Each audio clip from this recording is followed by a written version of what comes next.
Welcome, everyone. Thank you so much for coming today. I'm Rachel O'Mara, and I am usually in the San Francisco office, but today I'm really happy to be here in Mountain View to host Chris Guillebeau. He's here on a tour for his third book called The Happiness of Pursuit. And today he's going to talk to us about this book and what it means to find passion in your life. The people that he's met through his travels of every country in the world, which is awesome. He's actually encountered quite a few people that I think he'll share some of those stories today with us about what he's learned from them and how they've harnessed their own passions and to have meaning in their own lives through quests of knowing and wanting more for themselves through travel and other ways. I hosted Chris 2 years ago in San Francisco for his second book, The $100 Startup. So some of you may know that. And it's just a real pleasure to have him back here today. So Chris, I would love you to come on up, and we welcome you. Thank you. Thank you. Thanks a lot. Thank you so much, Rachel, and good afternoon. So glad to be back at the Googleplex for my third visit. Actually, I was here for the first book also, and then a couple years ago for $100 Startup. So I'm thrilled to see all you guys, and hello to everyone who's watching elsewhere. So what I'd love to do is, I know people are having lunch, which is great. I don't want to give you a long lecture. I thought I'll talk for maybe 15, 20 minutes. I'll tell you a little bit about quests and adventures and why I pursued my journey and what I learned along the way. And then we'll do some question and attempted answer. QAA. So sometimes it goes better than others, but I'm sure here at Google it will be awesome, and you might get the chance to help me with an answer. And as we begin, I do actually have a question for all of you, very serious, important question. How many of you have ever played the video game Super Mario Brothers? Did you raise your hand? Yeah, okay, I was expecting a pretty high per capita group, which is great. Super Mario Brothers is a transgenerational video game. It first came out 29 years ago. I remember playing it at the age of 6 with my grandmother, and my dad also liked to play, but he wasn't as good as Grandma. So whenever I got stuck on the water level, I would pass the controller to Grandma, and she would help me out and give it back to me. And for all of you who've played this game, and it's okay if you haven't, you may remember that there are all kinds of stages and levels and obstacles and enemies and puzzles and all these kind of things that you have to do. And you, this Italian plumber, are on a quest, essentially. And you're not doing this for no reason. You're actually like some of it seems a little bit random, but there's actually a purpose for everything that you're doing. So open question to the smart audience at Google. What is Mario trying to accomplish? What's he trying to do? Thank you, Mario, but our princess is in another castle. That's right. That's what he encounters first. And then he encounters it 7 more times. But he's actually trying to save the princess, right? To save the princess. Who is Mario's adversary? Bowser. Does anyone remember that? It's great. So if you know Bowser, and it's okay if you don't, you may recall that he's this super large turtle who's really upset about something, and he's been determined to cause disorder in the Mushroom Kingdom. But does anyone know why? Does anyone know why Bowser is so agitated that he had to do this? There's actually not a good answer. There's not a good reason, right? And we, as players, are just kind of thrown into this world, and we get this controller, and there's Mario, and there's these enemies, and we understand that the princess has been kidnapped, and that's all we care about, because we have to overcome these stages to get to that end. And as you mentioned, we don't get there right away. It takes some time before we get there. Okay, so how many of you have ever seen any Star Wars film? Once again, raise your hand. It's great. Pretty fair assumption. Any Indiana Jones film, any Lord of the Rings film? That's great. Is there any one person here who has never seen any one of these films? Star Wars, Star Trek, Indiana Jones? I met someone who hadn't seen Star Wars. So did I. I did 2 nights ago, actually. I was in Milwaukee, and there was one person who raised their hand, and I was like, great, my next book will be written all for you, and you and I will have a meetup of 2 people, and we'll talk about it, but for now I'm going to talk to everyone else. So thankfully, everyone here knows a little bit about Star Wars or Star Trek or Indiana Jones, and it's okay if you don't remember all the details, because all of these stories have a number of things in common. All of these stories, just like Mario, have a destination. They have a goal. There's something that the hero or the group of heroes is trying to accomplish. There's a princess who needs to be rescued. There's a galaxy that must be saved. There's something that has to be reclaimed, or something has been stolen or captured, and you have to go out and seek this. And it's going to take some time. There are lots of milestones and stages along the way. There are lots of challenges. In fact, challenge is the essence of these stories. Challenge is the essence of adventure. It's all about the challenge, and that's what we want. As viewers, as readers of books, as video game players, we want the challenge. We don't want it to be too easy. We don't want a scenario in which the heroes are sent out from the village and there's this like huge send-off, and then they go off on this epic voyage and they have to fight some terrible enemy at the end. But the epic voyage is actually really simple, and there's a nonstop flight to their destination. And then they come to the end and the dragon is asleep. And then they just kind of take the ring or whatever it is and they go back and they're like, yeah, it was supposed to be really tough, but we did it in one day. Great. You know, that would be the most boring movie, right? That would be the most boring story, because challenge, once again, is the essence of these adventures. So one more thing that I haven't mentioned in all these stories thus far is that all of these stories so far are not true. All of these stories are mythological stories. They're fiction, fantasy, something that has been created for our entertainment, for our enjoyment. I hope I'm not breaking any news to anyone. Sometimes I speak to like audience. I know. No, I wasn't going to mention that actually, because sometimes there are children, like there aren't here today, but I don't touch holidays at all. So it doesn't mean that these stories lack value. We can still be entertained, as I said. We can be inspired even. Like there's lots of good things about them, but fundamentally they're not true. About 10 years ago, I became interested in the study and pursuit of real-life adventures, or real-life quests, things that involved epic journeys, things that involved a lot of challenge, things that involved something that had been lost that had to be reclaimed, or something that had to be accomplished through a long series of obstacles and tasks, but were actually being done by real people. And I kind of stumbled into this myself through my own quest, which was to visit every country in the world. And for the past 10 and a half years, as I've been doing some other things, I've been making steady progress toward that goal. And when I first had the idea, it wasn't so much that I had just been to one country and I said, oh, I want to go to like the 192 that remain. I kind of came to it out of a love of travel. So I lived in West Africa for a few years. I was working as an aid worker in Sierra Leone, traveled a bit in the region there. Then I traveled in Europe a bit. I had been to like 30 countries or so. I was always a big list maker. I was always writing down lists of my tasks and to-dos and things. And once I started traveling, I started making a list of all the places I had been. And as I got to like 30 countries, I was like, wow, wouldn't it be cool to go to 100 countries? Like sometime in my life, I'm very goal-oriented also. And I was like, sometime in my life, I want to go to 100 countries. And then I started working closer to that. And then I realized, well, maybe 100 countries is not that challenging, because I can pick and choose, which countries to go to. I can avoid the hard ones. If I get stuck, I'll just go somewhere else. And so then I decided to take on the goal of going to every country in the world. So perhaps the first observation is that these kinds of visions for quests, these kinds of grand adventures, you don't always know the whole story in the beginning. You don't always have the confidence that you develop later to take on something really big. The confidence comes through experience. So in my case, out of a love of travel and out of a love of lists, as I traveled, as I wrote down my countries, that's when I was like, I want to take on more. I want to do something further. I want to not just travel, but I want to create some structure around this. I want to create some parameters around that. So that made a big difference for me. And then along the way, as happens with every quest, every good adventure, I met a lot of really amazing, remarkable people.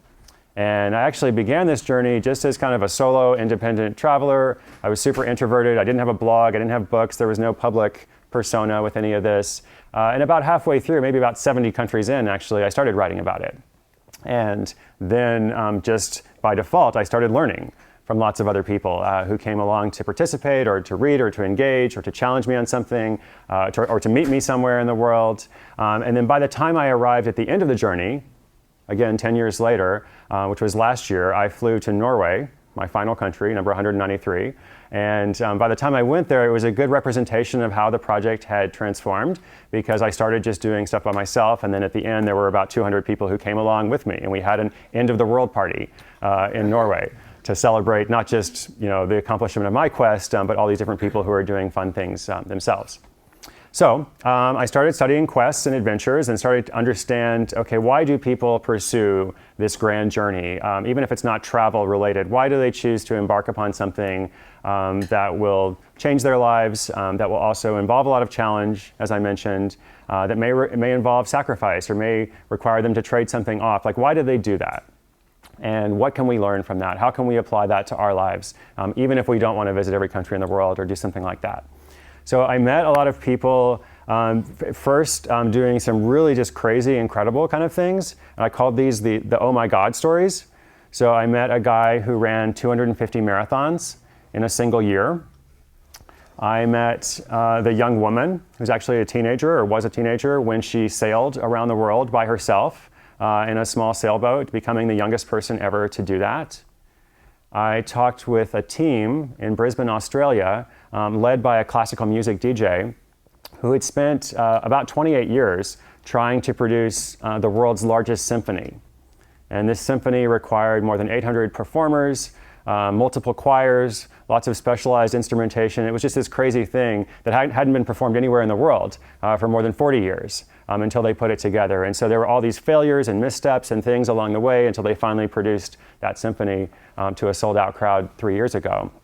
I met the guy who took a 17-year vow of silence, initially as an environmental protest, initially as he was troubled through an oil spill in the San Francisco Bay, but then more than just that, more of a self-discovery project, more of a travel project, as he earned a master's degree and a PhD, all without speaking, and advocated on behalf of the cause that he had founded.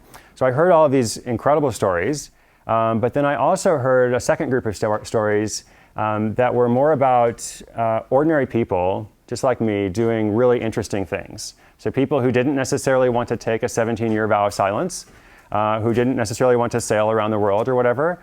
Maybe they had a job, maybe they had a family or whatever, but they were still able somehow to cultivate the value of adventure in their lives, or to create a quest for themselves.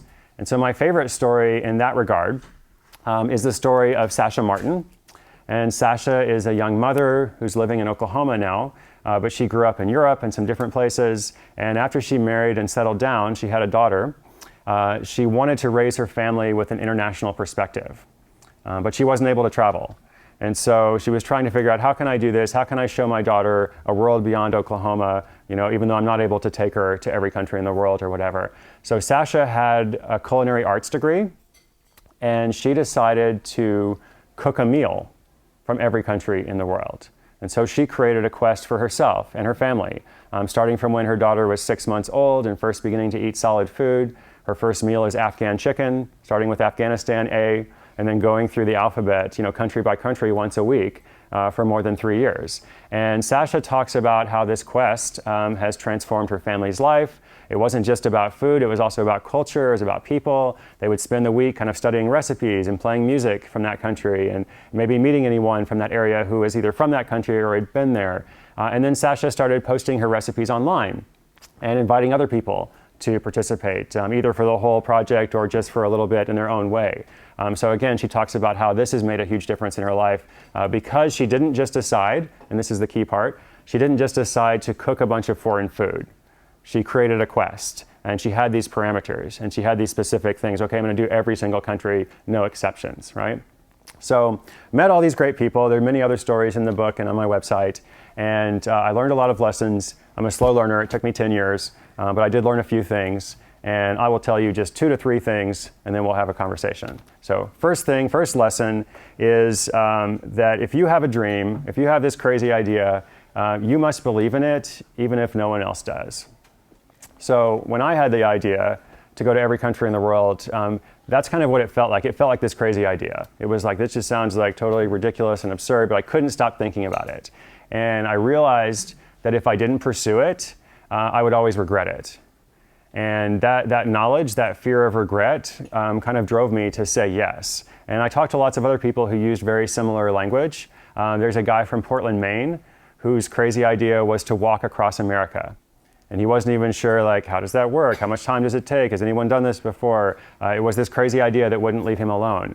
And so one morning he left his home in Maine and he started walking, and 7.5 months later, he arrived in San Francisco. And I talked to him throughout the whole journey. I talked to him in the beginning and then in the middle and the end, and I asked him, what were the challenges like, and how did it go? And he said something that stayed with me for the rest of my journey.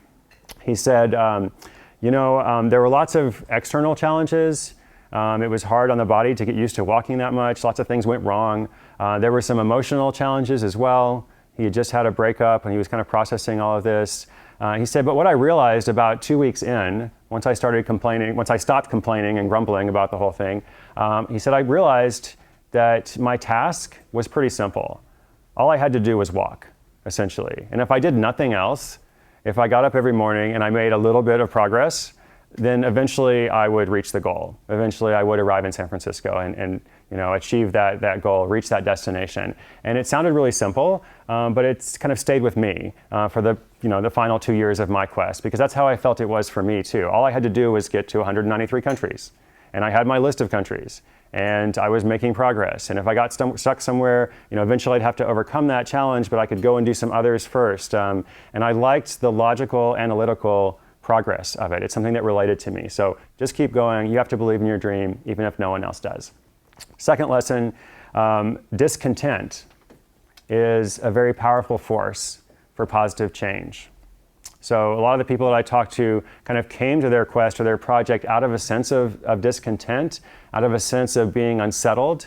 It doesn't mean that they were miserable necessarily, but it does mean that they had kind of a stirring or a yearning for something more. They kind of felt like, I have this idea, or maybe I don't even actually know what the full idea is yet, but I want to do something else with my life. I want my life to count, and I really want to live with urgency. So they found a way to combine that discontent with something specific, with something that was inspiring to them, with something that they could take action on, and with something that had those parameters, as I talked about, because the parameters really was key to the quest. And the last lesson that I'll share with you before we do question and attempted answers is that thinking about the end of our lives can help us with the rest of our lives. So a lot of the people that were drawn to these kind of journeys, for some reason or another, they had always been sensitive to death. And some of them had had a close brush with death themselves. Others had experienced the loss of a family member or a close friend. But they all talked about living with urgency. They talked about wanting their lives to count. There was a woman in the Midwest named Phoebe Snetzinger. And Phoebe had raised a family. And when she was almost 40, she was thinking, I want to do something for myself now. Like, it was great to raise my family, but I want to do something more for me. And so she started pursuing the hobby of bird watching, which is all about being in nature and exploring the environment and seeing as many birds as possible and recording them. And just as she was kind of getting into this new thing for herself, she received what was initially a terminal diagnosis of cancer. And the very first thing she thought when she received that diagnosis was, oh no, there's so many more things I wanted to do. There's so many things I feel are left undone in my life. And so she resolved to spend the rest of her life, however much time that was, traveling and going abroad for the first time and seeing as many birds as she could and going into the rainforests and the jungles and going to Africa, Amazon, and all these places. And fortunately for Phoebe, her diagnosis was premature and she lived more than 20 years. After that, and she spent those 20 years pursuing this quest. And right before she died, she actually set the Guinness World Record of seeing more birds than anyone else in history, a record that had previously only been held by men. So she had really chosen to focus on that topic of urgency of how can I do something for myself, how can I find something that's worth living for, and how can I embark on that, and how can I craft my life around that. And the very last thing I want to say is I know that some of you have probably written books yourself. Rachel's writing a book, and some of you probably want to write books. And I always think it's important for authors to say why they wrote any particular book. And in the case of all of my books, the goal is always the same. I don't want people to read them and say, oh, that was a great book. I would love someone to read the book or come to a talk like this or connect with someone in our community and say, yeah, I read that or I came to that. And then I went and thought differently about something, or then I took some action in my life. Maybe this made a small difference in my life. Maybe it wasn't that amazing or anything, but there was something I did differently because of it. And in the case of this book, The Happiness of Pursuit, I didn't want to just write a travel memoir.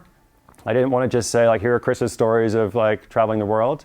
I wanted to present this prescriptive message, and that message is that a quest can bring purpose and meaning to your life. And an adventure, embracing the value of adventure or cultivating the value of adventure in your life is a good thing. And so I think there's a quest for all of you. I think there's an adventure of some kind for all of you, whatever that looks like. That's what I'm trying to encourage or advocate for. I think there's a princess you have to rescue. I think there's a galaxy you need to save. And then the last thing I learned was once you go down the road of adventure, 10 years ago I said yes to this adventure. And once you go down the road of adventure, you don't always know where you're going to end up. But you never know. It could bring you to Mountain View, California, here this afternoon, where we're all having lunch. And I'm grateful to Rachel for hosting us, and I'm grateful to all of you. Thank you.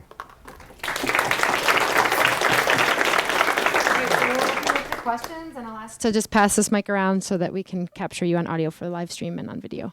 Hello, my name is Sean. I was most curious about your travel to so-called more dangerous countries, such as North Korea. It's always been a fascination of mine to go there, to go to Iran. I've had a lot of friends from there. Tell me about your trip to North Korea specifically. Sure. Well, I'll tell you about dangerous countries in general to start with. So the first thing is there's actually not a ton of dangerous countries in the world. It's a pretty short list. I think it's important to highlight that. So there's 193 countries in the world. As an American or Canadian, as a Westerner with those passports, you can pretty much go to 120 of them, no problem, easily. You can go to another 40 of them with a little bit of work, like applying for a visa or something. So you're really only talking about like less than 10 countries, I think, that are actually difficult. And there's always a way, right? So with North Korea, there's a tour you can go on from Beijing, and you fly to Beijing and you go on this. It's a state-sponsored tour. That's the only way to do it, essentially. But you go on this tour and they'll take your cell phone away from you and you get it back later, and it's all a little creepy, but it's also interesting, right? As for Iran, the other thing I learned is that there's often more than one way, to go to somewhere. Iran, there's an island called Kish, which you can fly to from Dubai. It's a visa-free zone. Anyone can go there, so you actually don't have to go through the normal process. Somalia, you could go to Somaliland, which is still very much a culturally, ethnically authentic part of Somalia, but it's also autonomous politically, and so it's much safer. So actually, when I went to Somalia, I went to Somaliland. So I guess through studying like each particular place and figuring out, okay, what are the obstacles, what are the challenges, that's how I'm going to overcome that and go there. Thanks, Sean. Thank you. I guess my question kind of revolves around, we all have these like great ideas, right? And at the same time, we have responsibilities and mortgages and, whatever. So I guess I'm just wondering what your advice is to people who, want to go out and pursue certain things, but there are also like certain limitations, I guess, that we have to like exist within. I mean, I guess we don't, but, I can't walk away from my condo tomorrow and walk across the country. It probably wouldn't work out well for me. But yeah, what's your advice? So that's a great question. But do you want to walk across the country? Like, is that your aspiration, right? So I'm a big fan of defining our aspirations and then crafting our life around them, essentially, And so like the quest to visit every country in the world, for example, I was thinking about this the other day because people ask how much it costs, right? And the first 100 countries cost about $30,000. So 30,000, at least I would argue, is not a huge amount of money for going to 100 countries and all the life experience that I got through that. And also, I didn't have to pay it all right away. You pay as you go, essentially, and something like that. These limitations, as you said, maybe let's not call them limitations, they're responsibilities, especially people with families. Like, you don't just leave your family and walk across the country. But again, there are ways to cultivate the value of adventure. That's why I like the story of Sasha and what she did at home. There's a woman in Omaha who's knitting 10,000 hats. And her passion, her thing that she really loved was always knitting. And one Christmas time or holiday time, she made 100 hats for her friends and family. And she was like, that's really fun. I want to do 1,000. But 1,000 is not a big enough challenge. So she took on this goal of 10,000 hats. And there's a charity component to it. You can connect with her on her website and eventually get a hat. I don't know, responsibilities and things are real, but if something matters to us, I guess I'm also a believer in figuring out how to do that, right? Like, we do have to trade off things. We do have to sacrifice. And especially for all of us with so many opportunities available to us, it's a matter of prioritization. It's a matter of, I can probably do anything I want, but I can't do everything, right? So if this thing really does matter to me, whether it's walking across the country or whatever it is in your case, then it's something that you have to plan for and build for. And for me, it was worth it to do that. But whose definition of a country did you use? Oh, great. Whose definition of a country? I used the UN's definition of a country. So I used the 193 UN member states. And there are a few different, competing, definitions of states and countries, but I just decided to be consistent and go with that. The follow-up that is often asked is what happens if a new country is added, and that did happen once. So South Sudan gained independence about 4 years ago. And so I did visit South Sudan. The original goal was to go to 192, and then it became 193. So I think a lot of what you're talking about has a lot of like stick-to-itiveness that you have to, like the grit that is like over a long period of time. And, you always have these situations where like you have this really intense aspiration, it kind of peters out after a while. Do you have any situations where you started like very strongly believing in something and wanting to hit that goal and then deciding, maybe this isn't for me? Yes, fantastic question. What happens if your motivation peters out? I think, a couple of things. I think it depends on how far along you are, maybe. And I think it also, depends on what the long-term outcome is of what you're doing. I'll give you a couple of examples. In my case, it was a 10-year thing.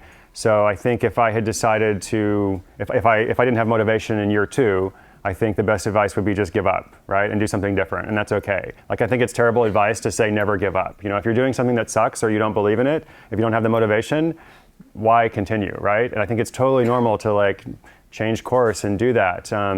But maybe if it was like year 9 of my 10-year thing, maybe the best advice would be just keep going because you're almost there, So I'll tell you one story from the book. There's this guy named Mark Boyle, and he's from England, and his original quest was to walk from England to India without spending any money. So he thought this was a great idea at first. And he was a hero in his hometown, and people are buying him beers and yeah, that's great, And then he leaves England, and he finds pretty quickly that the whole concept doesn't really translate. And he can't speak the language, and people think he's a beggar. And the whole point is he's trying to barter his work, and it's his whole project, but it didn't work, essentially. And so about 3 weeks after leaving England, he gave up. He did go back home. He's kind of embarrassed and ashamed.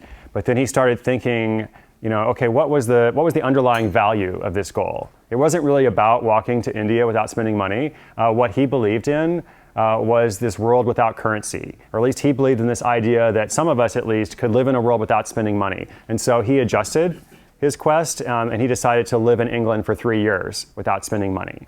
And that was something that was possible. And he created this whole barter economy and attracted a lot of people to the cause and just lived very simply. So I think it's also okay to change course and change directions if something doesn't work out. That's the short version. I assume you're familiar with the work of Joseph Campbell in the Hero Myth, and also Matt Dances Around the World. And so I was wondering if you had any thoughts on either of those two. Neither of those two. That's a good little mashup. Joseph Campbell, The Hero's Myth. A lot of what I'm talking about quests and adventures, is something that has existed for a long period of time. I guess what I'm trying to do is apply more of a modern day twist to it and talk about real life adventures, not just mythological stories. But as for Matt Dances Around the World, I believe the website's wherethehellismatt.com.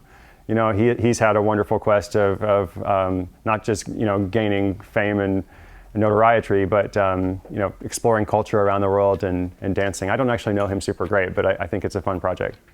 I've been a longtime blog reader of yours, actually, and I know that kind of your total identity revolves around a couple of things. So you're a writer, you're a traveler, an entrepreneur. You were also, I think, a pretty serious runner for some time. And I remember one blog post that you wrote a little while back about how you looked back on some things that you wish you had followed through better on, right? Because remember you mentioning that you didn't really believe in balance. You believed in doing everything that you could as best as you could, et cetera, et cetera.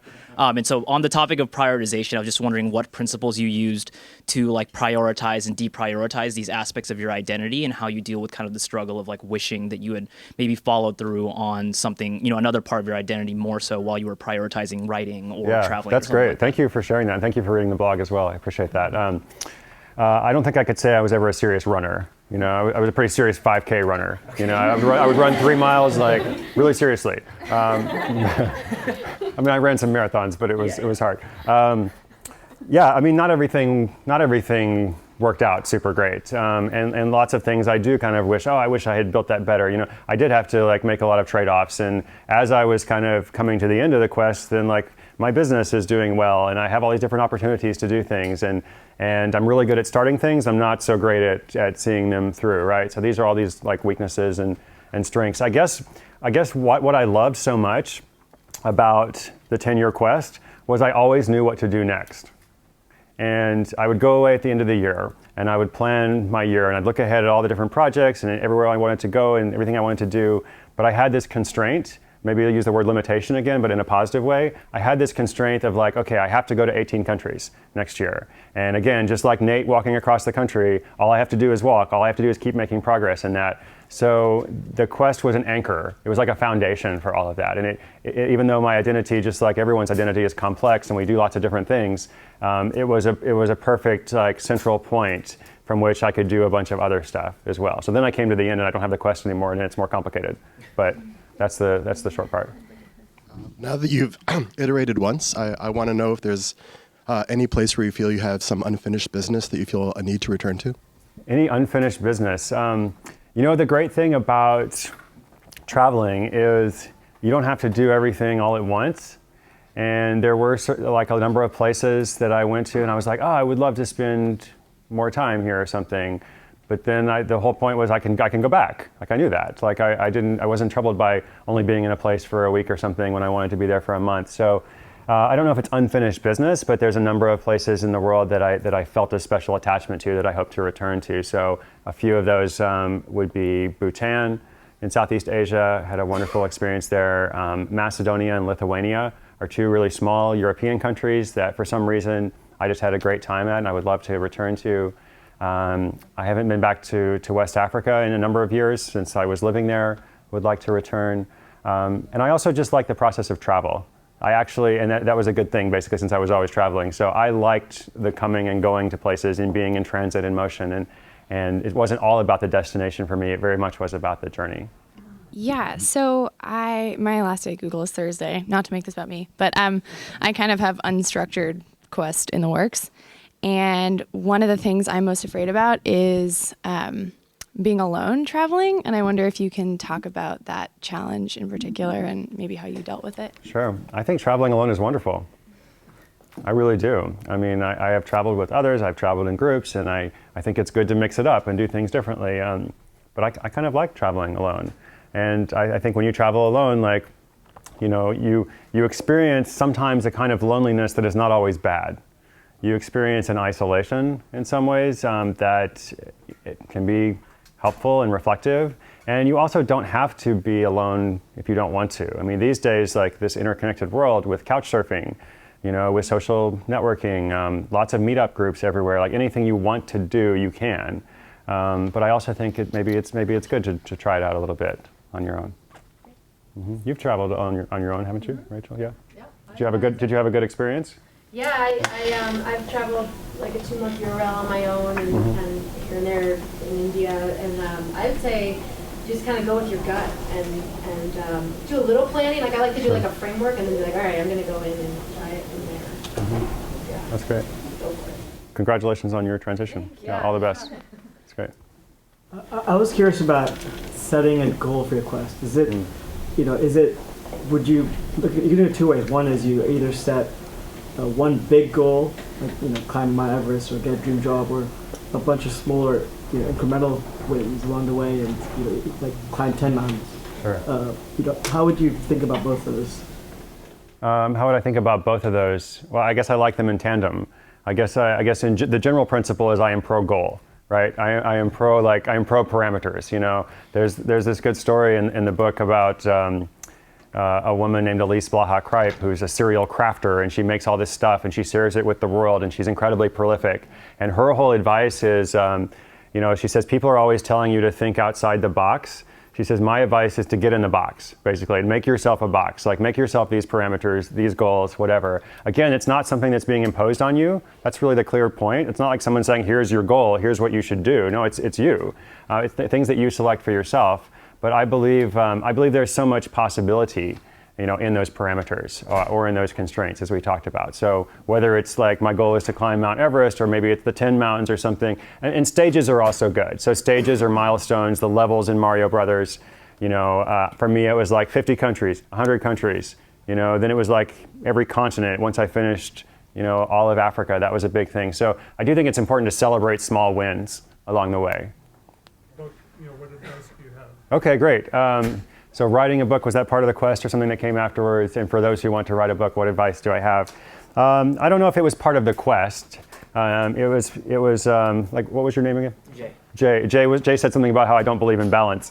I believe in alignment or convergence. I try to, everything that I do, I try to relate in some way to another. So I knew as I was coming to the end of the journey, I wanted to write a book. I knew I didn't want it to just be all about me.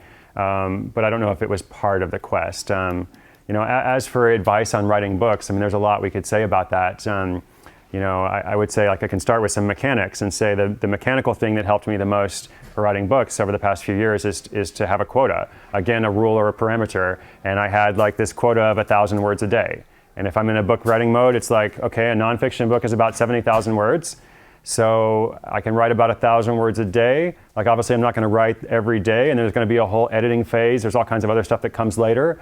But the first goal is really to capture that outline and to understand what I want to communicate, and then to get the first draft down. So I'm going to work toward that in stages, just like I do everything else. That's the mechanical advice. Maybe the more important advice is to know what you want to say, and to really start with a clear idea. And if you have the idea, I feel like so much can flow from that. And you don't have to have a ton of ideas either. I feel like in my first book, I was just I didn't have one big idea. I just had a whole lot of things, and I was kind of throwing it all out. And that was great, but I think it's a lot easier if you just have one clear idea, and then you can extrapolate from that. Are there other authors here? Well, soon there will be. That's great. We write code. That's right, I know. That's great. Oh, Rachel, you had a question. Sorry. That's great. So I had a question. I have two questions. So the first question is, in terms of prep, so going to different countries, what do you allow for yourself? Are you prepping? Are you is it depend on the type of country? Are you just going to wing it a couple times? Did you try everything? Yep. Just really curious to know what your planning was. Yep. I did try everything. I think it kind of evolved a little bit as I went along. So in the beginning of my travels, I did a lot more research than I did toward the end. In the beginning, I was all like, I'm going to read up on My Lonely Planet or whatever. I'm going to find the top 5 things I want to do there. And I started doing that less and less as I went along. And I started just I also started lightening up a little bit more, because I was really an anxious person, and I was always worried about lots of stuff. And so ironically, actually, I had more things that went wrong toward the end of the journey than I did in the beginning. And I think it's because in the beginning I was super worried all the time, and I was double checking everything and triple checking things. And at the end I was just like, I don't care, because it's going to be fine. If I miss the flight, whatever, if I don't have the visa, I'll figure something out. So I kind of gained confidence along the way, and I also stopped planning. And so I would go to countries and just be, and I would go on long walks, and I often knew readers there because of the community. So through Twitter, through my blog, I might connect with someone locally, and they would show me around, and I would probably have a much better experience than I would have had I had done hours of research, in advance, because they're going to show me something that's authentic and natural. That's great. And then my other question is more on a philosophical level of just learnings about yourself. So everyone who travels, I think, really comes in touch with what's going on with them. So what would you say you tapped into, or did you find another part of yourself in a journey that really you weren't aware of, or that you didn't know? And would you mind sharing that? No, I didn't learn anything. No. The greatest, that's right. Probably the greatest, change, I think, or transformation for me was in going from this is just something I'm doing for myself because I believe in it. And I think that's also good. I think that's okay. I don't think every quest or adventure has to have a super, serve humanity backdrop behind it. It's okay to, pursue something that you believe in. But having said that, for me, the greatest change was, I started doing this by myself for the most part. And then I did begin to connect with this great community of awesome people who read the blog and are doing awesome things of their own. And that just changed the whole trajectory of the project for me. It changed the whole focus for me, and it helped me understand just how much more important that is. And ultimately, I hope like visiting every country in the world, like I'm super glad I did it, like no regrets. But I think hopefully that's more of like a footnote, in my life later, like because like so many better things are coming out of all these other things that people are doing. So that's more of my focus now, and that was the big change.